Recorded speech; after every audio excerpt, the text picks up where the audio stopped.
But today I am going to show you a video tutorial of how I paint the black armor. As I already did a PDF tutorial, a little step-by-step guide on colors and techniques and things like that. I think it's always a good way to both read and watch a video of the same subject. It gives an in-depth understanding, and if you forget something, it's always good to check up on the written stuff. As you can see here, I have painted out mostly everything on the left leg. As you probably noticed, I haven't painted out the claws on the foot, only this claw here. And that's because my fingers is going to touch here and here throughout the process of painting the whole miniature. And as you can see here, there's some black primer missing, and that's because the oils from my skin, as the natural oils occur on human skin, and that can be very good at tearing off paint from miniatures when they have a lot of presence there. And it's almost impossible to paint these large models and be precise without getting your hands everywhere. That's why this little thing here is good as well. So, but you can see now at least that all the details combines and gets together, and there's a lot going on here. I haven't finished this black part here. I will of course show other parts in other videos later, but as I've been speaking of before, this is going to be a very long project. But yes, today I thought we were going to paint this side, and as you can see, it's gonna look something like this when we're done. And I'm gonna talk a lot about balancing all the grays to get the smooth, good textured transition, to make it stand out like a really worn metal. And I'll talk a little bit about the very sharp highlights that are very defining for the edges that makes the metal look like it's smashed together and very bent inwards and such. So those are actually very important. You can see those on the knee as well. And there's gonna be a lot of glazes here as well. But yeah, let's get started. Enough rambling from me. For this black, I am going to use a base of the armour black and the deep blue, and I'm just going to have a little bit of blue in, so it will still look very black. It's like 80% black and 20% blue, or sometimes 90 and 10% blue. It depends a little bit on how strong the consistency is of the paints, but in general about 80. Let's see here.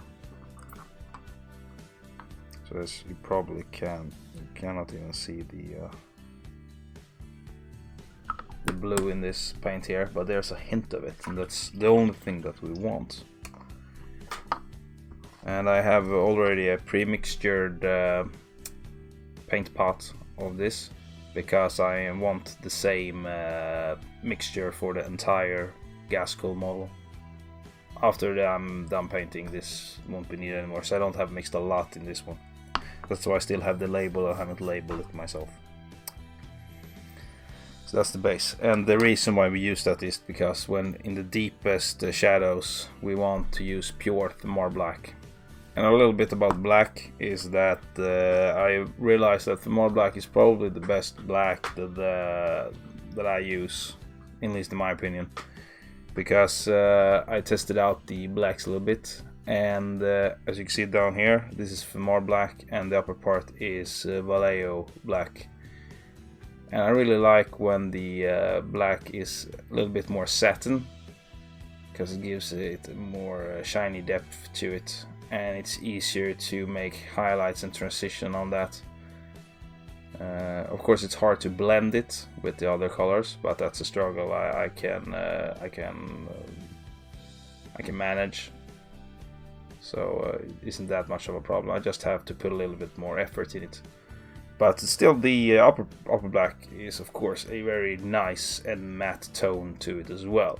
But I think my favorite is the Thamar black. I still use other blacks, of course, but I've realized that I would probably suggest if you want a good black, I would say Thamar black actually. What I've done on this part here is that I have already airbrushed a little bit of the graphene gray, and that's something I don't needed to do really.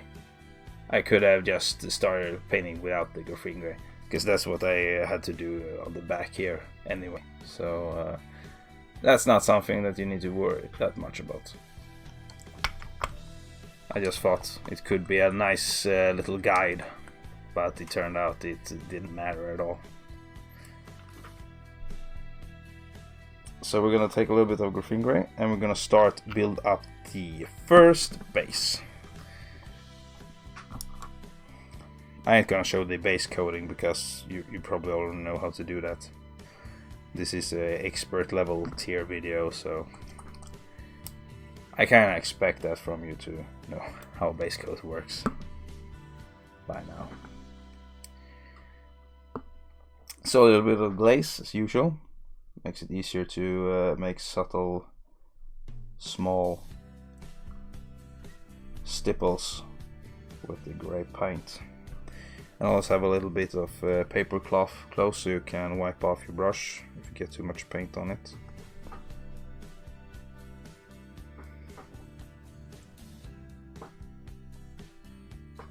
So we're gonna start by pointing out where we want all our highlights to be. As you can see, we already have a little bit of the airbrush here, so I'm gonna keep working that up a little bit. So I'm gonna first do a little bit of a glaze before I start doing stipples, because in this way I'm going to sort of observe how much value I want in each of the exposed parts. He has a really annoying horn that probably is going to be a little bit in the way, but I hope we can manage that anyway. This is going to take a lot of patience, and be sure to not get any paint down underneath the sharp edge here, because we want this to be very dark. We're gonna fix that later with some more black, of course, but I want to keep it as sharp as possible now for references and such. I'm gonna take a little bit more unthinned graphene gray. I'm gonna start sketching out all the sharp edges with that.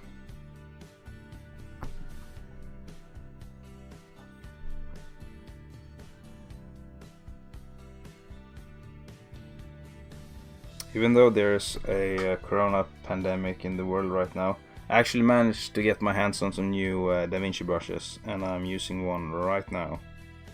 You can see the really nice point this brush has. Really excellent for all the detailed work I want to do on Gasco.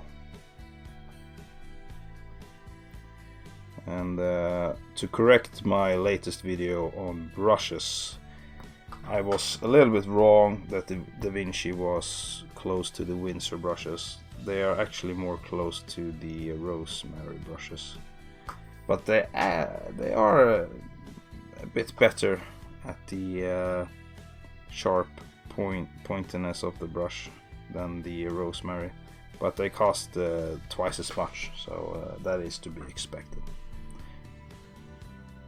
So they're definitely worth their money. Still, Rosemary is very good, so I wouldn't toss that out just because Da Vinci has a little bit better brush tip.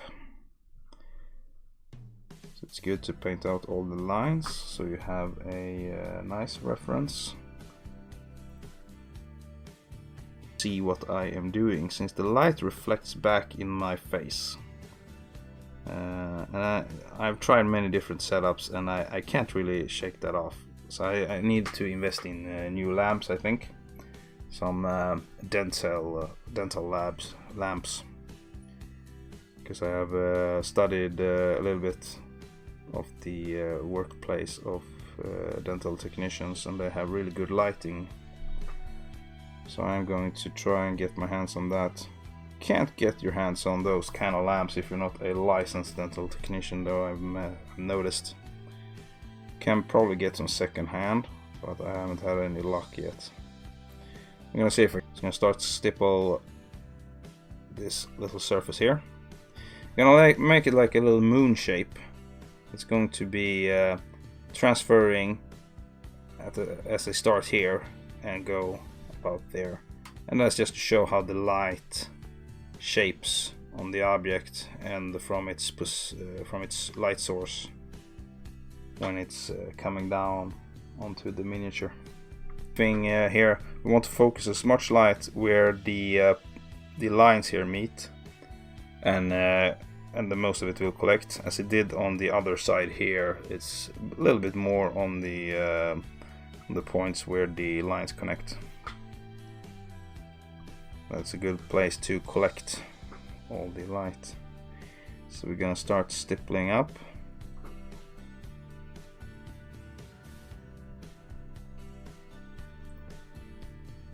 And this is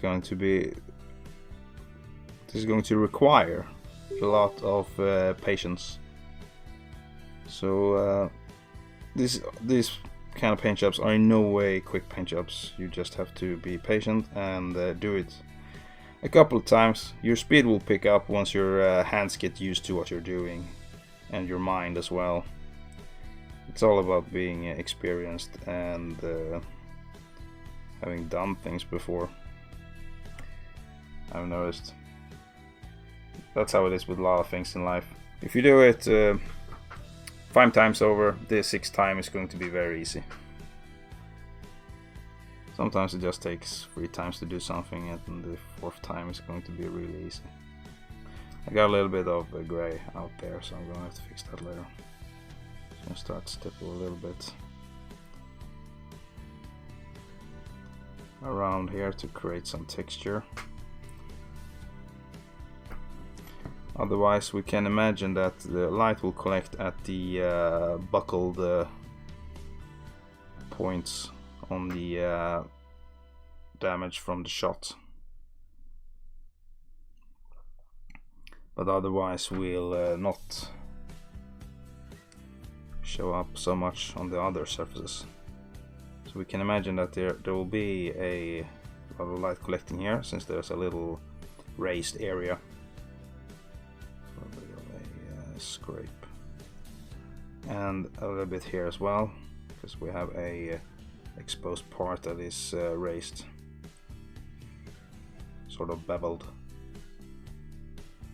So it's all about finding all those little parts that you see are more exposed to the light, and figure out where the light will collect, and then balance all the gray paints. Because if you get too much for, say, the sky gray that we're going to use last, it's gonna look very weird. It's gonna look like stone instead of black armor. And this is a black metal armor, that is. So it wasn't actually my intention to make it look a little bit like it was metallic showing off underneath the black. To me it still isn't, because I was painting it as black in my head. But some people see it as torn metal onto the black, so yeah, I'm fine with that. It doesn't matter really, as long as it looks good. I don't think any painting is 100% intentional on each painted part, so I'm not too worried about that. It's actually more interesting with miniatures that come out in a different way. Still good, of course. It's never good when they come out bad and you fail. But that's just trial and error. But I think it's nice to see miniatures that come out a little bit unusual than they were intended, and that creates a new perspective and sometimes new styles for painting. So it's all about experimenting. So you can see the stipple effects doesn't show off immediately, and sometimes not at all, and that's my intention here. I wanted to build up with the other textures that we are going to apply with the other gray paints.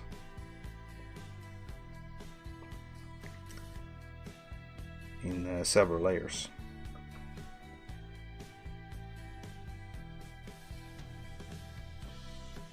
Because that gives that little more,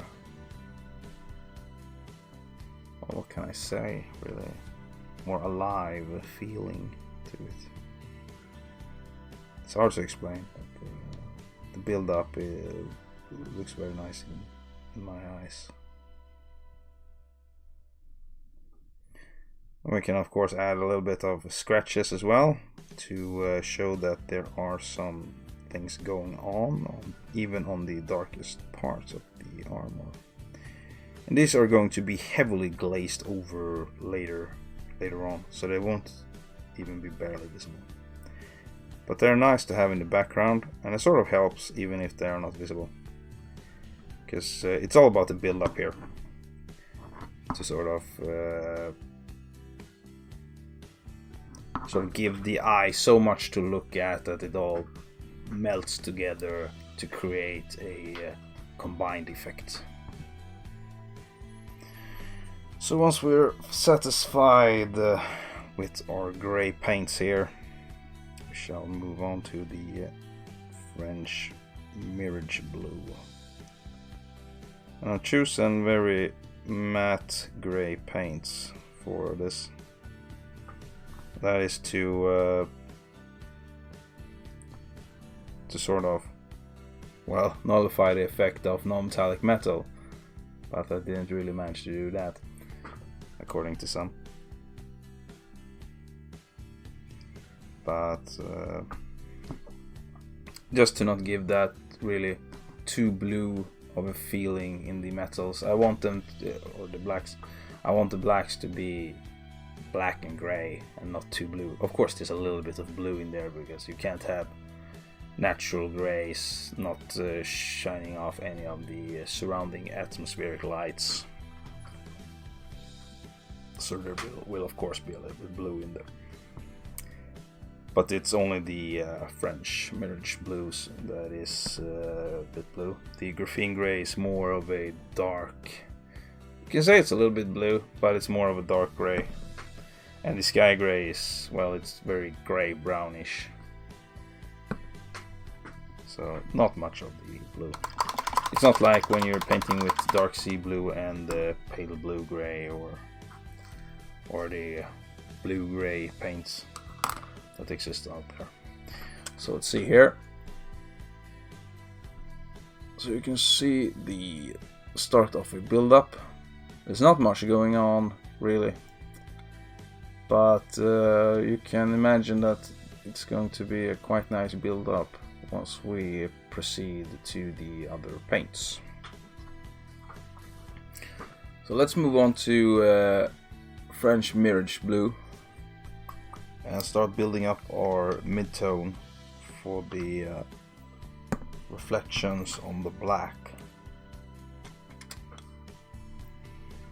Let's see here, we're going to add some glaze to this again. I like to, if I can, this doesn't work most of the times, but in this case I'm happy that I could work with pure colors without mixing them, because it can be frustrating when I have to mix colors over and over again. So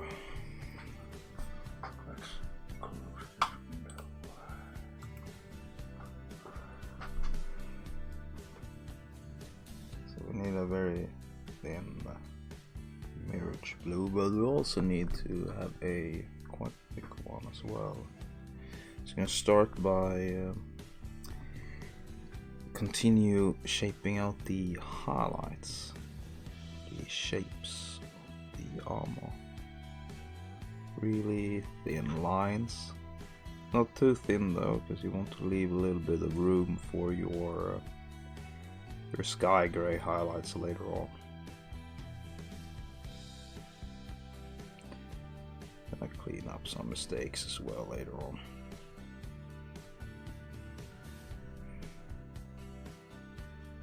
And that was a quite big mistake, got that.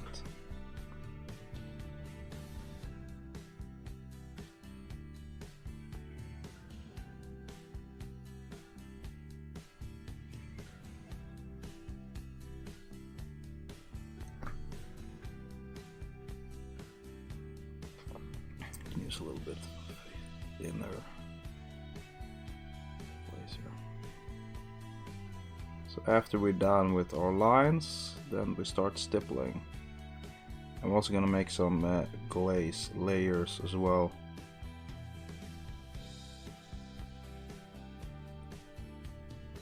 Sort of to demonstrate how the stipples fade into the brighter area. And if you don't want to stipple, that's fine, you can just do the glazing and the highlights as well. It's still a pretty great effect in its own. Just be careful with where you put all the light.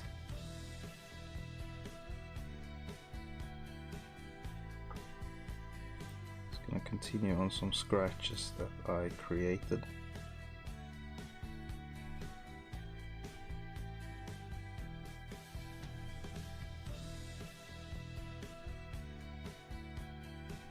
And at the bottom here we are going to make do with only merge blue, since the light won't be hitting as hard at the bottom. So you can see that I'm taking my time on doing these highlights. I have no rush at all. And that's very important when doing these kinds of paintings. No rush. So don't start painting a miniature like this before a painting competition. That's just gonna end badly for you. If you've done it a couple of times, you can probably do it, but if it's your first time, I wouldn't recommend it.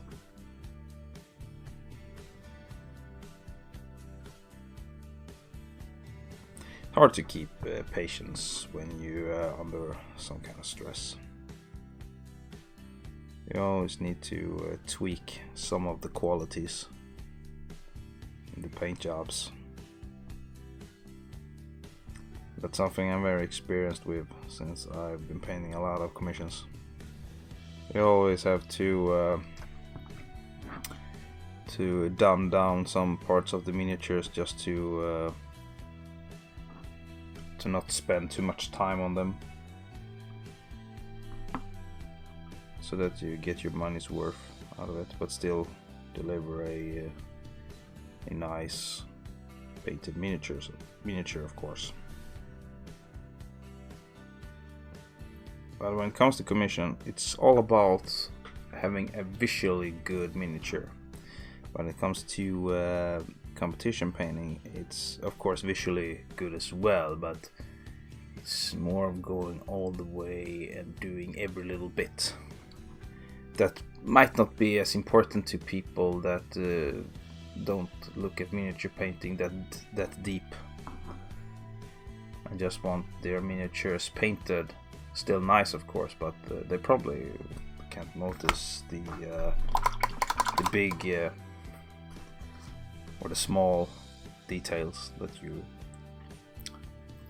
provide on the miniatures when doing higher tier paint jobs. So it's a bit of an ugly side of miniature painting, that you will always have to do not your best, because you would lose a lot of time and money if you did. And it's sad to see the minis ship away that you worked so hard on. So first do a little bit of a glaze to know where we're heading, as we did before. The light reflects a little bit there. And just on the bigger surfaces,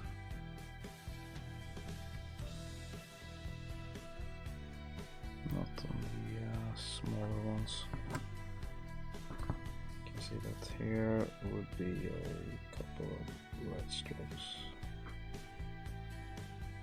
Here as well. Actually, we can start stippling now.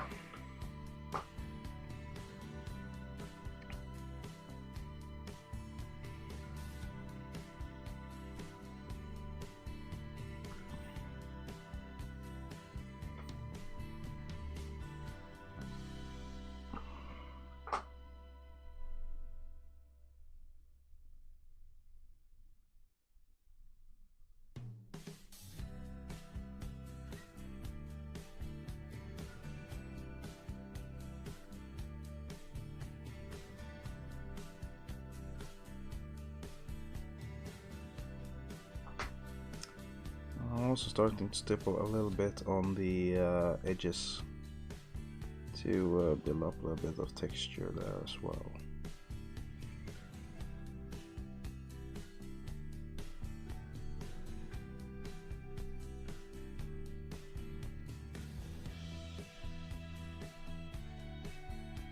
Don't rush, take your time.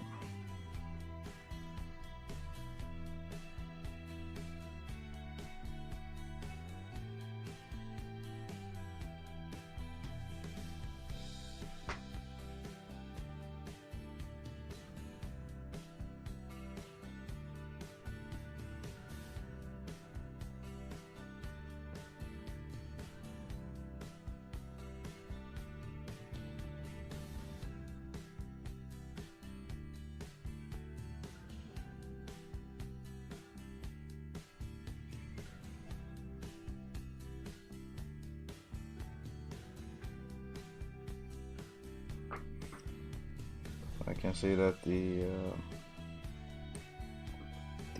brush strokes in the stippling are a little bit too strong, so we're gonna glaze with some almost pure glaze to sort of dull them down a little bit,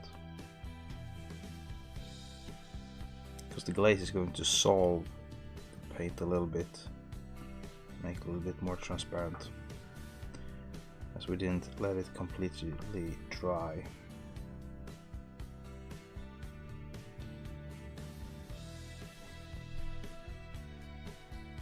We're gonna continue stippling again, sort of build up a layer or several layers with the same paint.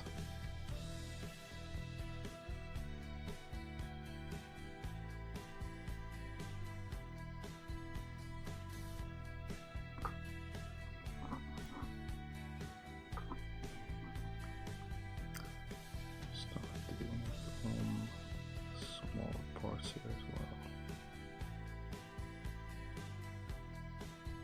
These are mostly just going to be textures though.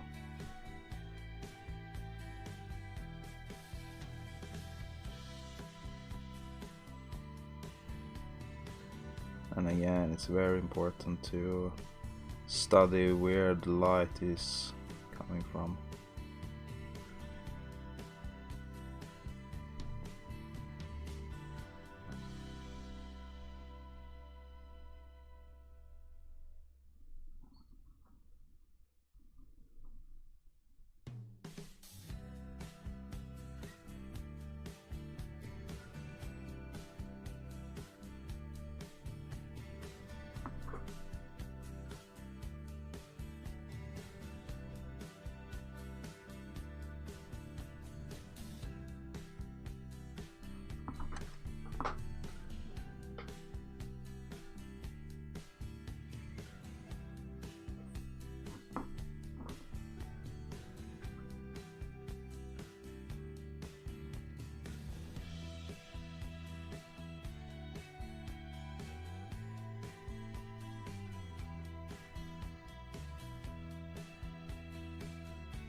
Alright, you can see that we are starting to get a pretty nice build up.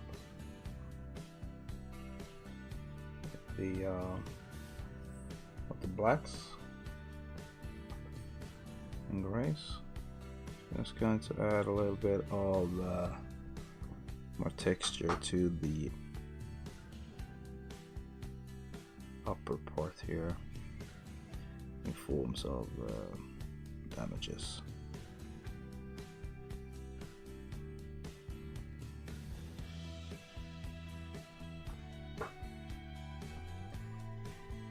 Something like that. And a bit of a very thin scratch about there and a bit there.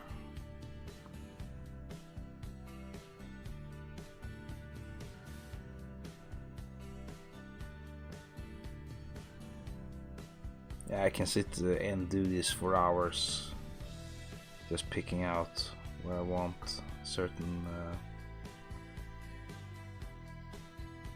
scratches and damages to be. It's a little bit of an art form in itself, and I really enjoy it.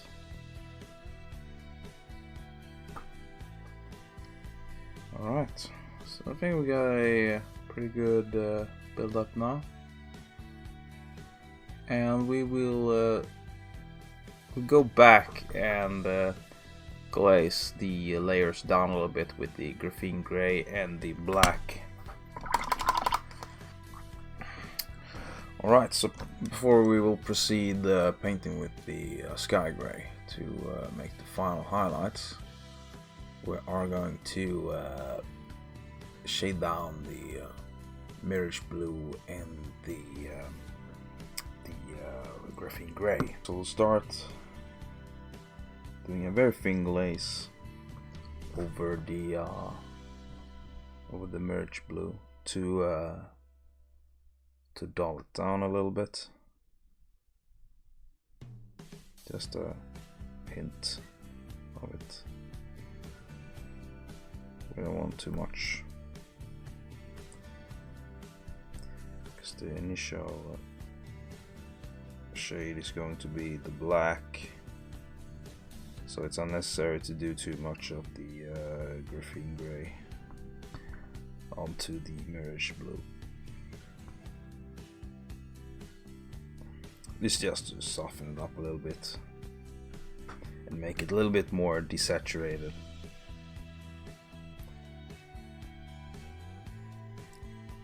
Yeah, just a little bit like that, and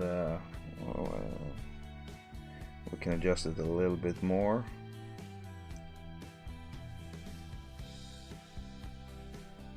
Something like this. We still can see the texture in there. Now we'll take some of our pre-mixtured black with the deep blue. This is a bit more saturated. And this paint is really thin already. Got a lot of water in it.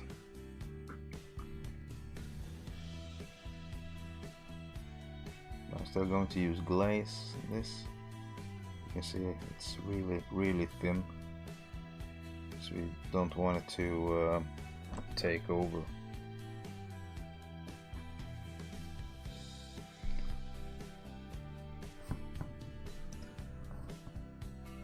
So now we're going to create a little bit more depth in our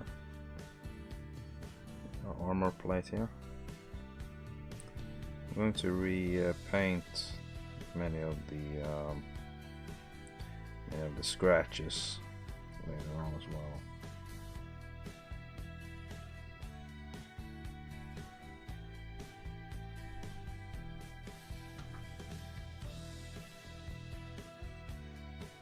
I'm overstepping onto the grays a little bit as well. Got a bit too much there. So now we can actually start stippling a little bit with this as well onto the gray areas.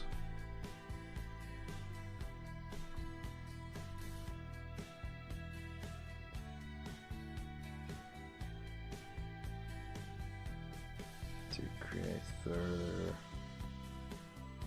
texture, and also to create some damages.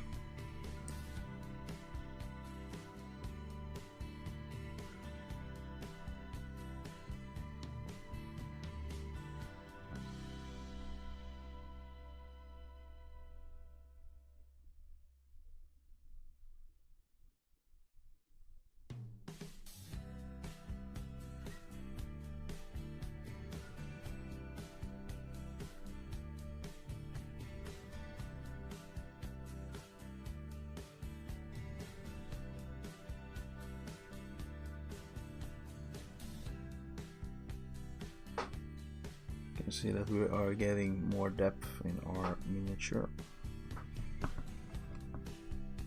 And this isn't our final black either.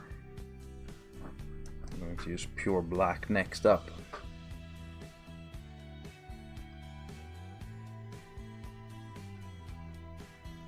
Alright, I might have to revisit a little bit with the graphene gray, because I think the black paint got the upper hand a bit too much in these areas here, so I'm going to stipple up the graphene gray a little bit more,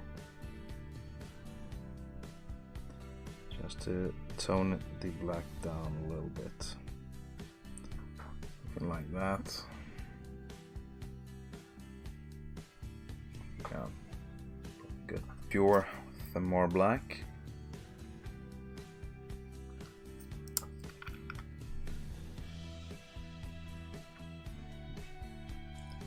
And again, we're going to make a really thin glaze with this,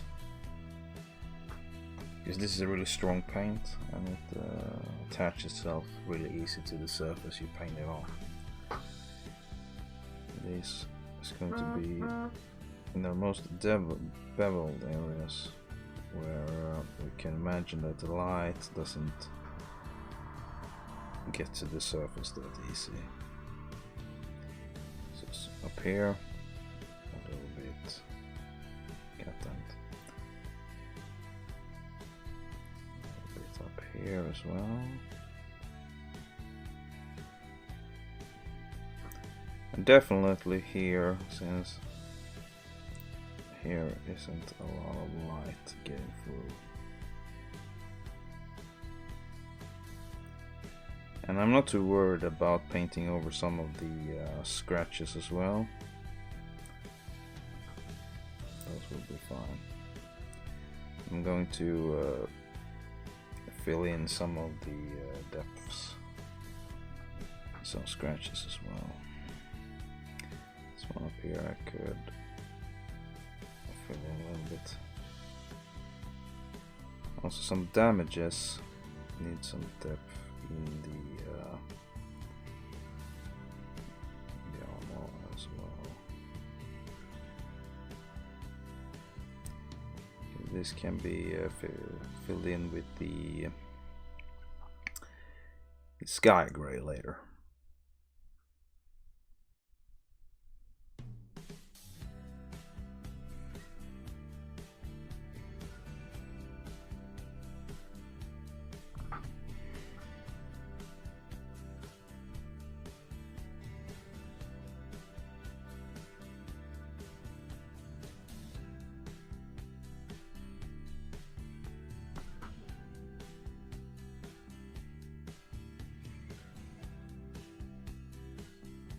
I have to say the DaVinci brush actually helps me quite a lot to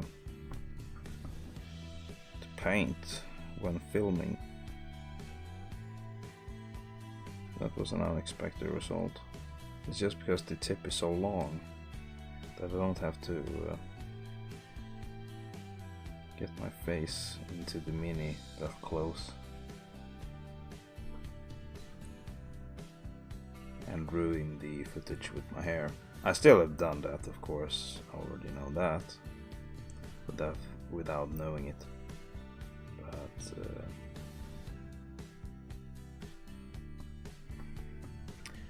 a little bit less, at least.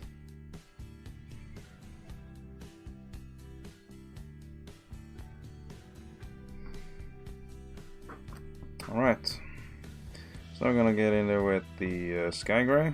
I'm gonna add a little bit more damages and balance out the textures and scratches and all other parts. And we're gonna get in there with some Doombolt brown as well. So let's continue with sky gray next. It's a really bright and cloudy gray. Therefore the name sky gray, I presume.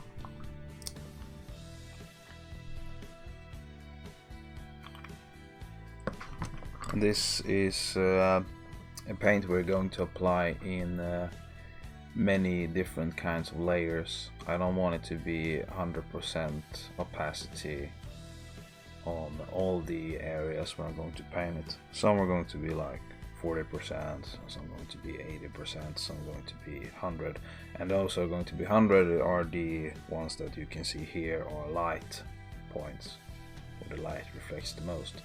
So 100% is mostly never painted with the sky gray.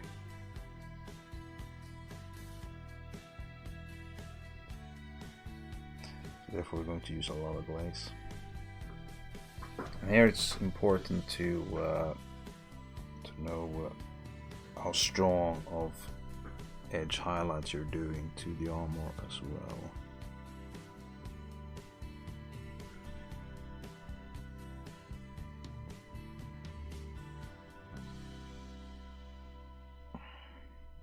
As much light collects here, we want a really strong highlight here.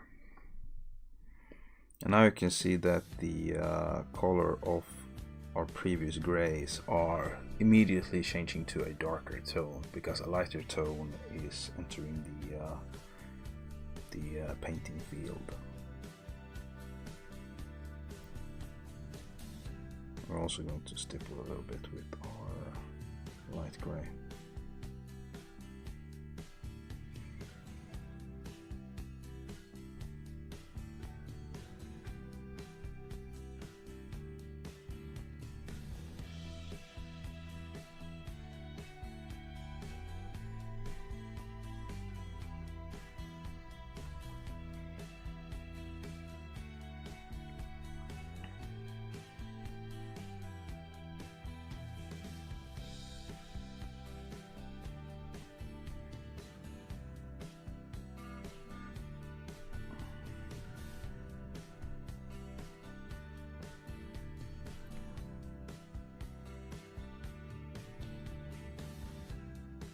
Can be quite frustrating to get the really thin sky gray sometimes. It's a pretty strong paint, covers really well, so if you want a bright paint to covers dark surfaces easily, sky gray is pretty good for that.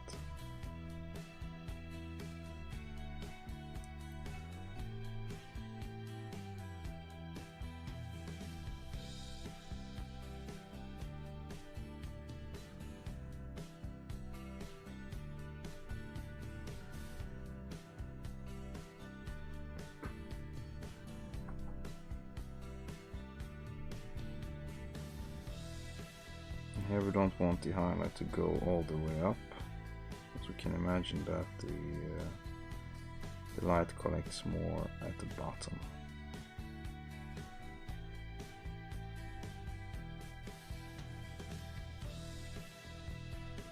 And make a little collection at the point where they just meet.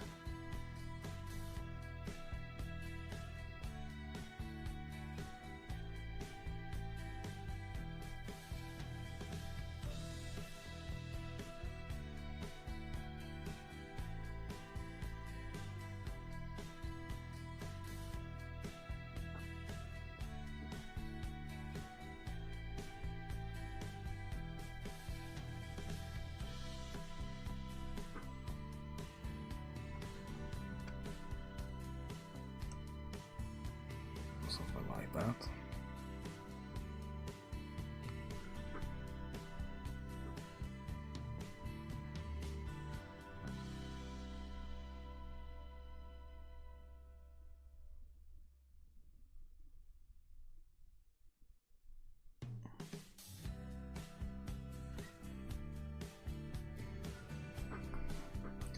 Filling in a little bit of the battle damage with a very thin sky gray, so it's like 40% opacity at this point. So you just barely touch the surface.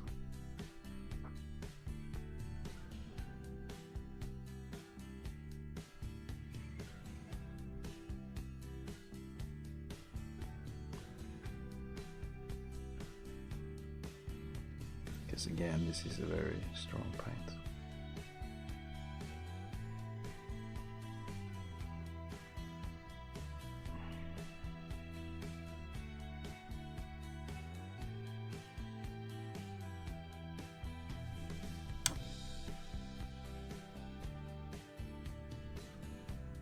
I'm going to highlight all the way up here as well, because I imagine it's darker around this area here.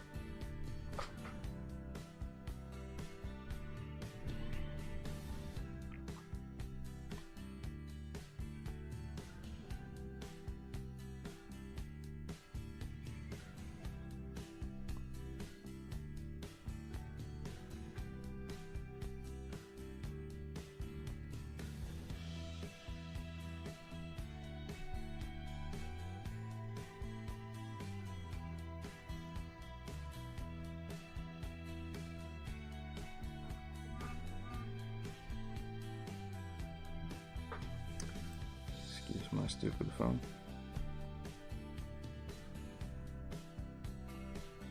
Have some auctions I am currently trying to win.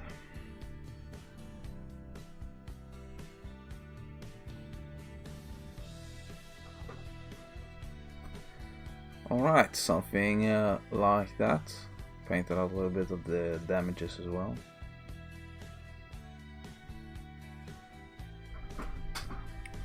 So lastly, after we have painted our highlights, we're going to make some stronger points of light in there.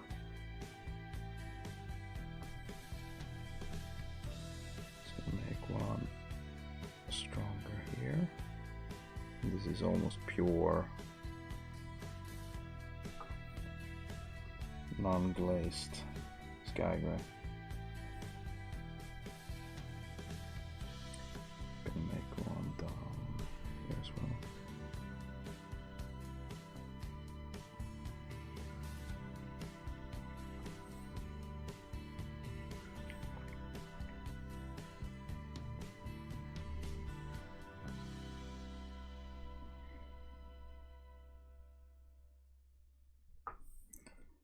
Almost a little bit too strong.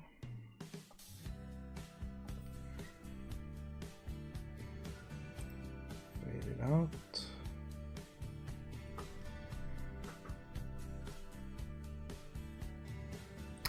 Oh, we got the edge. Can't find that.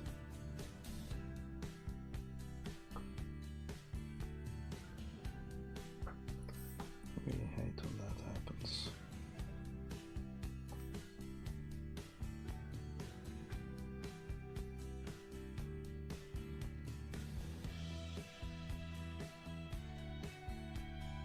There we go.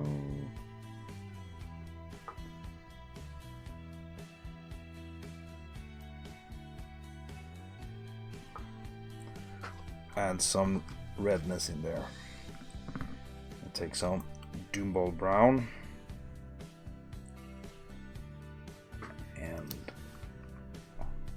add to our base mix of blue and black.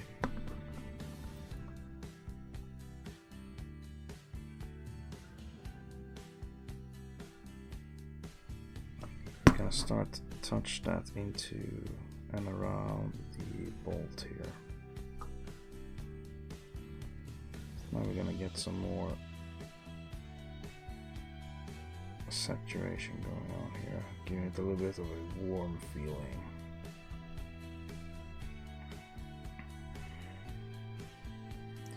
Gonna stipple this around a little bit as well.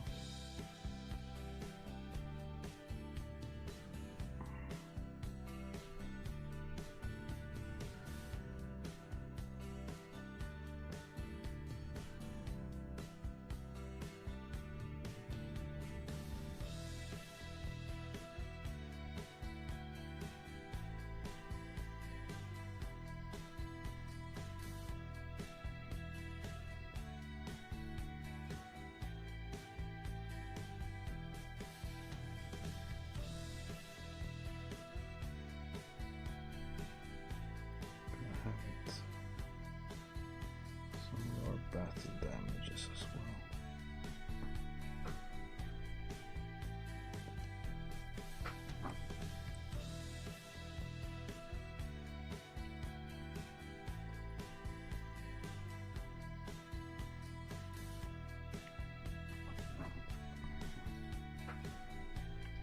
Alright, so that's the black armor.